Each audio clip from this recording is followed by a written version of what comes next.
La Revolución Francesa no fue solo un evento. Fue una tormenta, una fuerza de la naturaleza, una colisión de ideales y desesperación que cambiaría el mundo para siempre.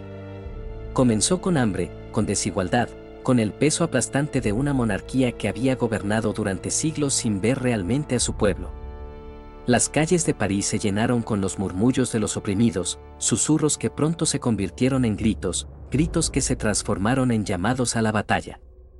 El viejo mundo se derrumbaba y algo nuevo estaba naciendo en su lugar. Francia a finales del siglo XVIII era una nación al borde del colapso. La monarquía, encabezada por el rey Luis XVI y la reina María Antonieta, vivía en un lujo obsceno mientras el pueblo común moría de hambre. El país se ahogaba en deudas, muchas de ellas acumuladas por guerras, incluida la costosa ayuda de Francia a la Revolución Americana. La carga fiscal recaía casi por completo sobre el tercer estado, el pueblo común, mientras que los privilegiados primer y segundo estados, el clero y la nobleza, permanecían prácticamente intactos. La injusticia era palpable. El pan, el alimento básico, se había vuelto tan caro que las familias pasaban hambre. La gente comenzó a hacer preguntas peligrosas. ¿Por qué un rey debía gobernar por derecho divino? ¿Por qué los ricos debían seguir siendo ricos mientras los pobres sufrían? ¿Por qué toda una nación debía inclinarse ante los caprichos de unos pocos? En 1789, las tensiones estallaron. Los Estados Generales, una asamblea legislativa que no se había convocado en 175 años, fueron reunidos para abordar la crisis financiera. Pero cuando los comunes del tercer estado se vieron ignorados, tomaron una medida radical. Se declararon la Asamblea Nacional, prometiendo representar la verdadera voluntad del pueblo. En el juramento del juego de pelota, juraron no disolverse hasta que Francia tuviera una nueva constitución. Esto era un desafío, una rebelión en su forma más pura.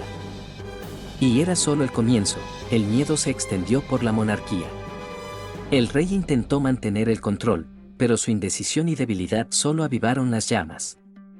El 14 de julio de 1789, el pueblo tomó el asunto en sus propias manos.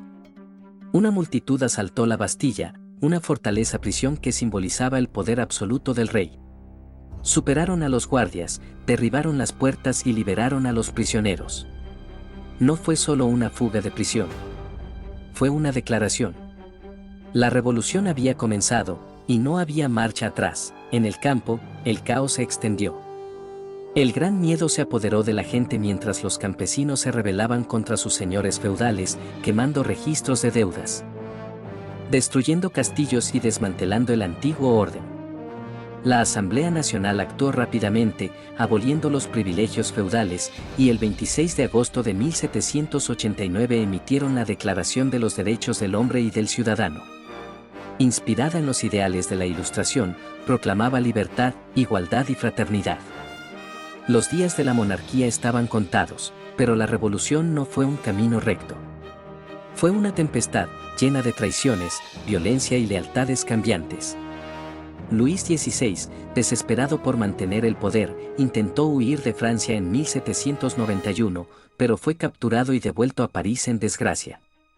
El pueblo vio a su rey tal como era, un cobarde. La monarquía, ya tambaleante, comenzó a derrumbarse. En 1792, Francia se convirtió en una república.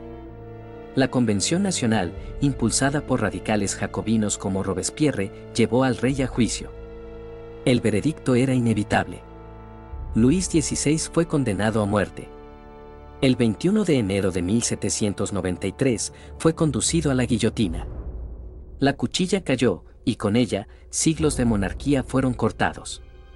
María Antonieta corrió la misma suerte meses después. Sus muertes no fueron solo ejecuciones.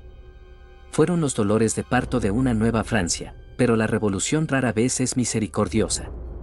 Comenzó el reinado del terror, orquestado por Robespierre y el Comité de Salvación Pública. Los enemigos de la revolución, reales o imaginarios, fueron arrestados, juzgados y ejecutados. La guillotina trabajaba sin descanso. Nobles, sacerdotes, antiguos aliados. Nadie estaba a salvo.